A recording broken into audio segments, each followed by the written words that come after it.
And now I'm pleased to introduce today's featured presenter, Dr. Howard Kunreuther of the Wharton Risk Management and Decision Processes Center at the University of Pennsylvania.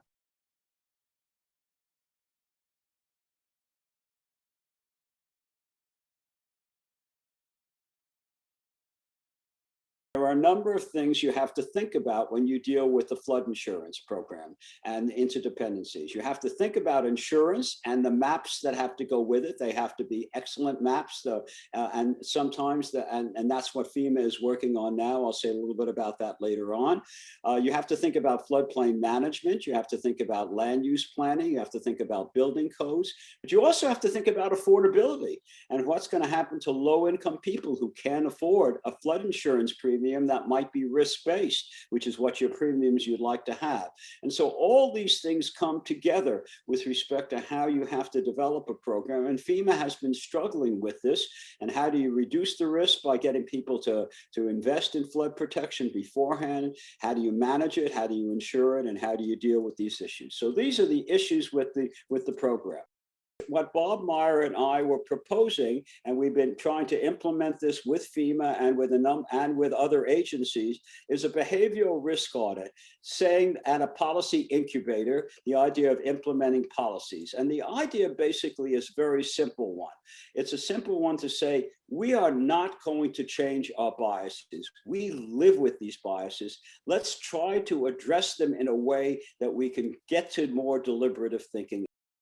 We're in a newer era of catastrophe. As HIBAR would highlight, we need key stakeholders to agree on the importance of a lot of policy tools, investing insurance, loss reduction measures, other ways to act now. The behavioral risk audit we'd like to suggest may be a way to get started to increase deliberative thinking and convene the parties together.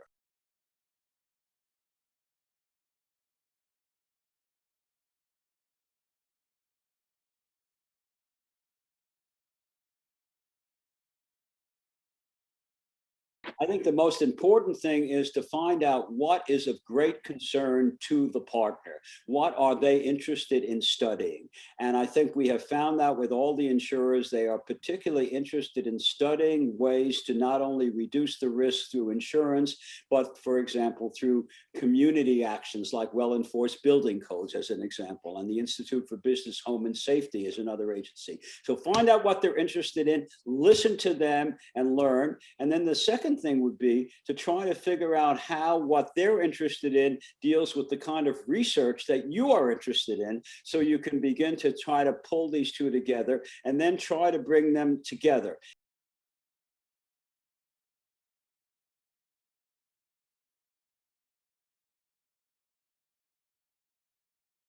I think anecdotes and stories are absolutely critical.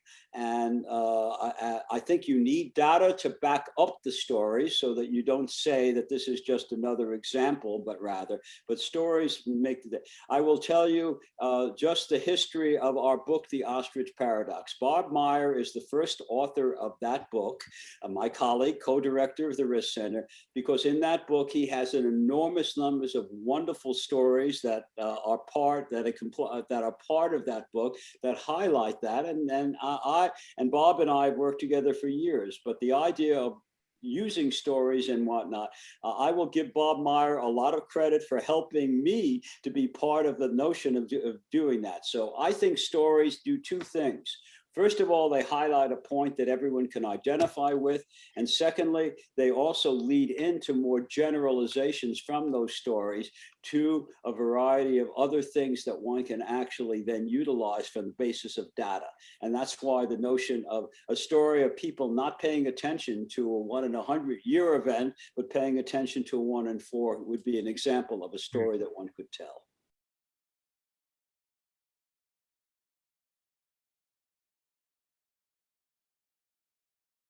The thing that I have found most useful from my own research, and I think hopefully for the Risk Center and of the colleagues, is have a set of principles that you feel are important for what you are doing.